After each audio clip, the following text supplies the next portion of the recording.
voltando, só finalizando aqui, o Gilmar Mendes é um cara que não é burro, pelo contrário, é um dos caras mais inteligentes ali do STF. E eu tenho a impressão que mesmo ele, que é um cara inteligente, sucumbiu à, digamos, arrogância do imperador. Porque me parece que eles só tomaram consciência da possibilidade da sanção depois da fala do Marco Rubio. O que é incrível, né? Porque a gente vem falando disso aqui há meses, né? E eles só se ligaram agora. Então, barata voa. Eu fui no meu Twitter aqui só. Prometo que eu finalizo aqui pra você falar, tá? Eu sei que eu tô falando. Não, fica tranquilo, pelo amor de Deus. Eu fui no meu Twitter hoje e. 2 horas aqui, o pessoal ficou me ouvindo sozinho aqui. Eu fui no meu Twitter e dei RT em todas as matérias de jornal que eu achei que falavam. Eu vi que você fez isso. Eu vi que você fez isso. E são muitas, tá? Isto Revista Fórum, CNN, olha aqui, ó. Tem mais, tem Valor Econômico. Olha, Valor Econômico foram 3. Aí Estadão, 2, Folha, mais 4, Globo. Então, assim, é um negócio que repercutiu para todo, que sim, eles não podem, é um negócio que eles não vão deixar de ver, né? É um negócio que eles não. Então eu tenho a impressão, Pamela, eu até queria que você falasse se você acha que eles tomaram consciência real da cagada a partir da fala do Marco Rubio. Eu tenho também essa mesma sensação, aliás, percepção, de que eles tinham, assim, uma certa... E eu vou falar para você o porquê. O porquê que eu penso isso. Eles tinham uma certa... como que eu posso falar? Eu acho que descredibilizavam a questão do fato do Eduardo Bolsonaro estar lá, meio que duvidavam se realmente o Bananinha tinha essa capacidade de articulação ali dentro dos Estados Unidos, com figuras que realmente tenham contatos com ministros do Trump e tudo mais.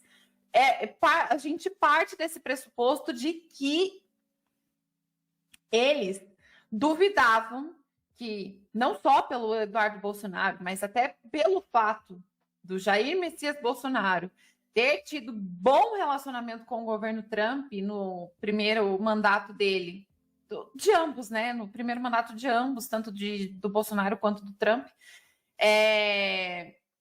eles achavam que não existiria nos Estados Unidos, talvez um deep state com a mesma força que existiu durante todos esses anos aqui, que conseguiu fazer interferir na nossa democracia da forma como eles quiseram, tá? Eu postei um fio hoje mais cedo, lá no meu perfil, que o Twitter tá uma merda, não tá notificando as coisas para ninguém, não tá chegando, hoje tá ruim. Hoje era um dia que era para a gente ter conseguido projetar muito mais as nossas postagens, mas eles estão fazendo alguma coisa que eu não sei o que está acontecendo. Enfim. E nesse fio eu trouxe um documento que em setembro de 2019, olha só, eu estou falando aqui antes da pandemia, inclusive, muitas coisas que veio acontecer depois não tinham o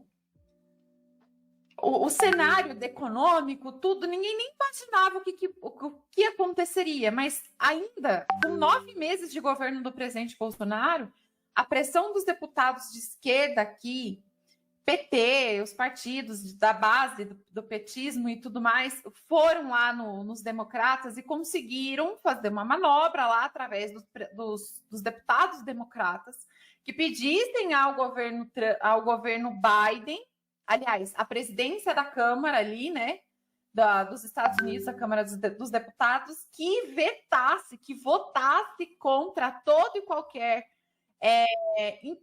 possível empréstimo que os Estados Unidos fosse fazer para o Brasil, se o Brasil não se adequasse dentro de algumas questões que aí eles enumeraram.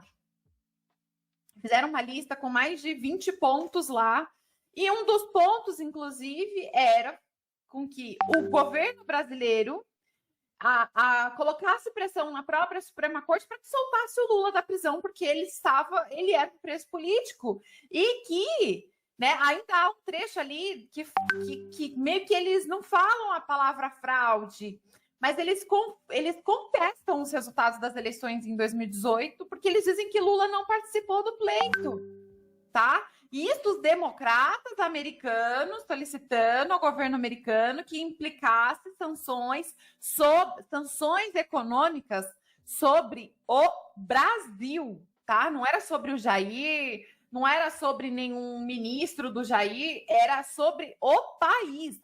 Então, os caras vêm usar discursinho de soberania nacional agora e tal. Tô contando isso aqui porque eles, Suprema Corte Brasileira, partidos de esquerda, os progressistas todos, eles estavam muito confiantes de que esse sistema ali, que favorecia eles, jamais cairia. Jamais teria um racha ali e sofreria um crash no qual eles perdessem as rédeas.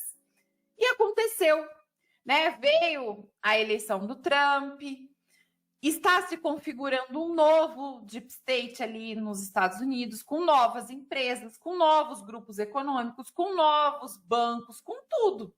Com tudo. Os Estados Unidos estão passando por uma reconfiguração da sua história. E isso contempla reconfigurar as próprias interferências que eles fazem com os outros países também. E querendo ou não, o Brasil, neste momento, é um parceiro estratégico mesmo para os Estados Unidos, como sempre foi. E eles vão olhar para isso com mais carinho e vão desfazer a merda que foi feita, né? Ali para os anos entre 2019, quando a coisa começa mesmo, uma interferência pesada através do financiamento das organizações não governamentais, o rato laboratorial que utilizaram do nosso sistema judiciário e do nosso Tribunal Superior Eleitoral para aplicar censura, perseguição, cerceamento, calar opositores, tudo isso aí estava sendo muito bem engendrado, né? Desenhado ali entre o Deep State americano e o Deep State brasileiro. Eles estavam aqui na água e sombra fresca, entendeu? Eles estavam assim. E a partir do momento em que aparece a figura do Eduardo Bolsonaro, vai para lá, pede licenciamento do mandato, se licencia, fica fora. E aí a gente vê que quem trabalha essa comunicação para a Suprema Corte, quem faz essa comunicação para a Suprema Corte, quem dá o tom do que está acontecendo, eles são pautados pela Globo News. Eles são pautados pela Globo News.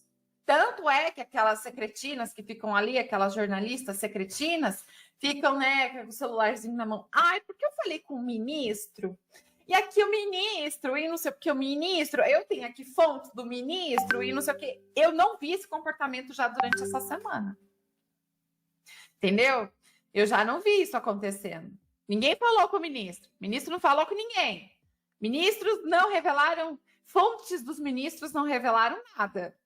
Tanto é que a própria Eliane Cantanhede, quando ela vai falar sobre o Eduardo Bolsonaro, acho que anteontem, ela fala assim, eu procurei, tentei falar, só que o Alexandre não quer falar com ninguém. Ela mesma abre a boca e confessa que ela é a porta-voz do Alexandre ali dentro da Globo News. E ela fala assim, ele não quer falar com ninguém. Ele não quer falar com ninguém. Falei com algumas fontes que estão próximas dele, ele disse que tá nem aí. Entendeu? Então, esse momento mostra que o sistema entre eles ali de comunicação também começa a ruir, de certa maneira.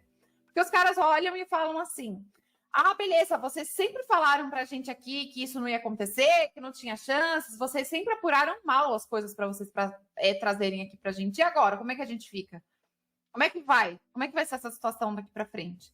Então, eles estavam completamente descrentes que o Eduardo Bolsonaro teria articulação e o que assim, o que está sempre na cara, né? Eles sempre duvidaram que o Trump se importasse com Jair Bolsonaro. Sempre.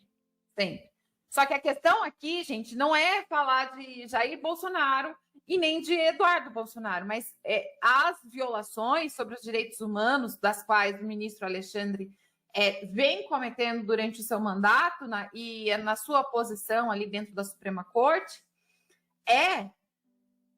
primeiramente, aos presos do 8 de janeiro, gente, isso não existe, tá? Não existe o que acontece no Brasil hoje. Isso é totalmente descabido, totalmente descabido. As pessoas que estão presas por conta do 8 de janeiro são pessoas que foram presas como bode expiatório para que eles conseguissem prender opositores políticos. E essas pessoas, elas precisam ser libertadas para ontem. Para ontem. Para ontem. Então, assim, não reclama, bebê, não reclama de sanção, não reclama de cerceamento dos seus fundos financeiros. Não reclame, porque, assim, todos vocês foram coniventes quando apenas estava ali aplicando penas absurdas, sabe? E o movimento, né, que a gente viu até no primeiro julgamento lá para saber se tornava o Jair Bolsonaro réu ou não, quando o próprio Fux fala assim, gente, eu acho que a gente está se excedendo aqui na questão da Débora, da cabeleireira, tanto que ele votou para que a pena dela fosse apenas pela questão da pichação, do dano ao patrimônio público, e como ela já tinha cumprido 2 anos em preventiva, ele falou, solta essa mulher, já fez, já foi. Não, mas os outros sádicos, eles acham que a pessoa pode ser punida, inclusive, duplamente por um mesmo crime, que é a abolição do Estado Democrático de Direito e tentativa de golpe. Uma coisa é a mesma coisa, as duas coisas são uma coisa só. E as penas aí se acumulam, porque eles criaram, né, um novo nome para uma nova pena e que, enfim. Então a situação é essa. Fizeram aí o que fizeram, agora vão ter que tancar, né? A gente sabe que as reações disso talvez não sejam boas e positivas para nós brasileiros, mas, assim, alguma coisa precisa acontecer, gente, porque aqui dentro nós não temos forças institucionais hoje, enquanto a gente não tiver uma maioria no Senado, enquanto a gente não tiver uma maioria na Câmara. Não adianta. Não adianta, a gente vai dar murro em ponta de faca. Então, a situação que a gente vive hoje é essa.